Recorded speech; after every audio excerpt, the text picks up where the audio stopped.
सभी को प्रभु यीशु नाम में जय मसीह की। आशा है आप स्वस्थ होंगे, आनंदित होंगे। मैं फिर कहता हूँ आनंदित रहो, प्रभु में सदा आनंदित रहो। सुंदर शाम के लिए हम परमेश्वर पिता को धन्यवाद देते हैं कि वे हमारे सारी मुसीबत खतरों से जोड़ते हैं और हमारे जीवन में अपना प्यार दिखाते हैं और अपना जो प्रेम है वह हमें हमारी हर एक बात को समझते हुए और हमारी इच्छा को जानते हुए प्रभु जी हमारे जीवनों में हर एक कार्य को वे पूरा होने देते हैं। आइए हम सुंदर शाम में हम मनन में जाने से पहले एक कोरस को गाकर प्रभु की हम आराधना करने पाएंगे। अपने मनों को तैयार करिए, अपने आँखों को बंद कीजिए, क्योंकि प्रभु आपसे मुझसे कुछ कहना चाहते हैं। आज की शाम प्रभु कहना चाहते हैं, उनके लहू को हम याद करें, उनकी हर एक बातों को हम याद करें, क्योंकि हमारे जो शिफा मिलती है, हमारे जीवन में जो हमारे रास्ते बनते हैं, हमें शिफा मिलती है, हमें रिहाई मिलती है, वो हमें यीशु के लहू से मिलती है। रूहे खुदा का प्यार मिला है, यीशु का लहू मुझे छू गया है। रूहे खुदा का प्यार मिला है, यीशु का लहू मुझे छू गया है, छू गया है, छू गया है। यीशु का लहू गया मुझे छू, यीशु का लहू गया मुझे छू। लहू यीशु का रहमतों वाला, लहू यीशु का कुव्वतों वाला, गिरते हो को लहू ने संभाला, तारीकियों ने किया है उजाला। ऐसा है लहू यीशु का लहू, सारी बरकतें देता है लहू। रूहे खुदा का प्यार मिला है,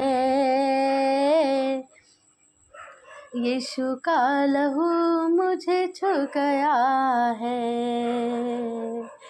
रूहे खुदा का प्यार मिला है, यीशु का लहू मुझे छू गया है, छू गया है, छू गया है। यीशु का लहू गया मुझे छू,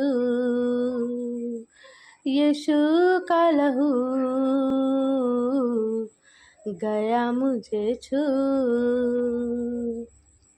धन्यवाद देते हैं प्रभु जी आपको सुंदर शाम के लिए प्रभु जी, कि आपने हमारे जीवन में जोड़ी प्रभु जी। आपको हर एक उस काम के लिए धन्यवाद देते हैं जो आपने हमारे जीवनों में आशीषें दी प्रभु जी, बरकतें दी प्रभु जी। आपको हर एक काम के लिए धन्यवाद देते हैं प्रभु जी, क्योंकि आपने हर एक वह काम होने दिया प्रभु जी जैसा आप चाहते हैं प्रभु जी, और आपकी इच्छा हमारे जीवनों में पूरी होती है। इस प्रार्थना को मसीह यीशु नासरी के नाम से मांगते, सुनिए दया से कबूल कीजिए, आमीन। आज का जो हमारा मनन है वह है आत्मिक उन्नति। उसका हम पहला एक पॉइंट करेंगे। हम एक एक पॉइंट को हम हर हफ्ते सीखते जाएंगे और उसमें आगे बढ़ते जाएंगे। पहला है आपका और परमेश्वर का संबंध। प्रियो, हमारा संबंध कैसा है परमेश्वर के साथ, हमारा व्यक्तिगत संबंध कैसा है। जैसा संबंध हमारे जितने हमारे संबंधी और हमारे माता पिता के साथ होता है, भाई बहनों के साथ होता है, क्या आपका ऐसा ही व्यक्तिगत संबंध परमेश्वर के साथ होता है? इसके लिए हम पढ़ लेंगे याकूब की पुस्तक, उसका 4 अध्याय और उसका 8वां पद, जहाँ इस प्रकार से लिखा है, परमेश्वर के निकट आओ तो वह भी तुम्हारे निकट आएगा। हे पापियों, अपने हाथ शुद्ध करो, हे दुचिते अपने हृदय को पवित्र करो। परमेश्वर यहाँ अपने निकटता की विषय में बताते हैं। परमेश्वर के निकटता को वह भी तुम्हारे निकट आएगा। प्रियो, हम सब जानते हैं कि जब हमें चीज़ों की भी आवश्यकता होती है तो हम अपने माता पिता से कहते हैं और वह हमें चीज़ें हमारे लिए आती हैं। तो यदि हम चाहते हैं कि हम आत्मिक उन्नति करें तो हमें पता होना चाहिए कि परमेश्वर के पास भी आने के लिए आपको परमेश्वर के निकट आना पड़ेगा। परमेश्वर के साथ आपको अपने एक व्यक्तिगत एक पर्सनल रिलेशनशिप आपको क्या करना पड़ेगा, बनाना पड़ेगा। क्योंकि हम जानते हैं, क्योंकि जैसे यदि हम देखें यूहन्ना उसका 1:12 में हमें क्या मिलता है, परंतु जितनों ने उसे ग्रहण किया उसने उन्हें परमेश्वर की संतान होने का अधिकार दिया, अर्थात उन्हें जो उसके नाम पर विश्वास रखते हैं, है ना, जो उसके नाम पर विश्वास रखते हैं। तो आपका पर्सनल बॉन्डिंग, आपका रिलेशनशिप कैसा है ना। आपके साथ ज़रूरी है कि आपका रिलेशनशिप या मतलब है कि आपके पेरेंट्स के साथ, आपके मतलब है कि भाई बहन के साथ जैसा है आपका, है ना। बाइबल में हमें एक और उदाहरण मिलता है, जैसा कि मार्था और मरियम का प्रभु यीशु से संबंध, और लाजर का। यदि आपको पता हो तो लाजर और मार्था और मरियम का जो संबंध था वो कैसा था। आप सब जानते हैं कि यीशु मसीह बहुत ही उनसे प्रेम रखते थे, और जब जब वह उस क्षेत्र में विज़िट के लिए जाते थे, प्रचार के लिए जाते थे, तो उनके घर वह अवश्य जाते थे। इसलिए जब लाजर, आपको पता होगा, जब लाजर की मृत्यु हुई थी यीशु दुखित हुआ था, है ना, उस समय। तो यही है कि परमेश्वर ने अपना संबंध, तो जब आपका संबंध कैसा है परमेश्वर के साथ, यह भी डिपेंड करता है कि प्रियो कि आपका संबंध अच्छा होना चाहिए। आपको अपना संबंध नहीं है तो बनाना पड़ेगा, एक ऐसा रिलेशनशिप जो केवल आपका और परमेश्वर के बीच में होता है, वहाँ कोई भी नहीं होता। आप जब जब आवश्यकता हो परमेश्वर से सीधे प्रार्थना करें, परमेश्वर के आगे, क्योंकि परमेश्वर हमारी सारी ज़रूरतों को क्या करते हैं, जानते हैं। हम जानते हैं क्या लिखा है प्रकाशित वाक्य 3:20 में, देख मैं द्वार में खड़ा हुआ खटखटाता हूँ, और जो मेरा शब्द सुनकर द्वार खोलेगा मैं उसके साथ भीतर आकर उसके साथ भोजन करूँगा और वह मेरे साथ, है ना। क्या बोलते हैं, तो open the door, I am knocking to open, I am come and I take a meal with you. So हमें क्या करना है, build your relation with Jesus, build your relation with spouse means होता है कि आपका जैसे कि क्या हुए, एक जोड़ा, पति पत्नी का जोड़ा उसको कहते हैं, ठीक है। तो build your relationship your parents, build your relationship your spouse, build your relationship with your brother, build your relationship your sister, build your relationship with your children, है ना। तो आपके बेटा और बेटी है तो everything share with each other and don't hide to something।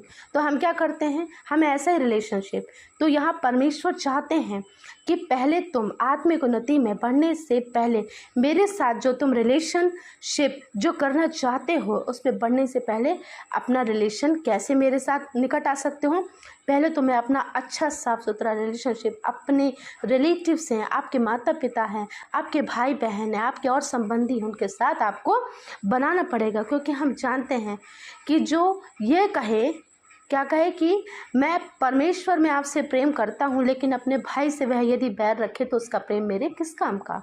तो परमेश्वर के हमें जब निकट आना है प्रियो, तो हमें हर एक ऐसी बात को छोड़ कर आना है जो परमेश्वर को नहीं भाती। इस प्रकार हम अपना जो रिलेशन है परमेश्वर के साथ और अच्छा बना सकते हैं और उसको मजबूत करना है। तो परमेश्वर चाहते हैं कि जब जब तुम्हें आवश्यकता हो, जब जब तुम दुखित हो, जब जब तुम गिरो तो तुम मुझे पुकारो और मैं तुम्हारी पुकार सुनकर आऊँगा। यदि आप मेरे साथ निकाल सकते हैं यिर्मयाह 29 हम सब जानते हैं। यिर्मयाह 29 में क्या लिखा है कि क्योंकि यहोवा की यह वाणी है कि जो कल्पनाएं मैं तुम्हारे विषय करता हूँ उन्हें मैं जानता हूँ, वे हानि की ही नहीं वरन कुशल ही की हैं, और अंत में तुम्हारी आशा मैं पूरी करूँगा। तब उस समय तुम मुझको पुकारोगे और आकर मुझसे प्रार्थना करोगे और मैं तुम्हारी सुनूंगा। तुम मुझे ढूंढोगे और पाओगे भी, क्योंकि तुम अपने संपूर्ण मन से मेरे पास आओगे मैं तुम्हें मिलूँगा। यहोवा की यह वाणी है। तो यहोवा की यह वाणी है कि मैं तुम्हें मिलूँगा। तो प्रियो, ये परमेश्वर का वादा है हमारे लिए कि हम परमेश्वर के निकटता में आएँ और अपना जो संबंध है हम क्या करें, संबंध को और मजबूत करें। आशा है कि प्रियो आपको वचन में ये जो छोटा सा मनन है आप सभी इसी से आशीषित हों, और जितने लोगों के पास यह वचन पहुँचे तो आप इसको शेयर करें, वीडियो को शेयर करें, और आपस में भी एक दूसरे के लिए प्रार्थना करें, और सभी के लिए हर प्रकार की प्रार्थना में एक दूसरे के साथ लगे रहें परमेश्वर की, क्योंकि यही इच्छा है। आइए हम छोटी सी दुआ कर लें।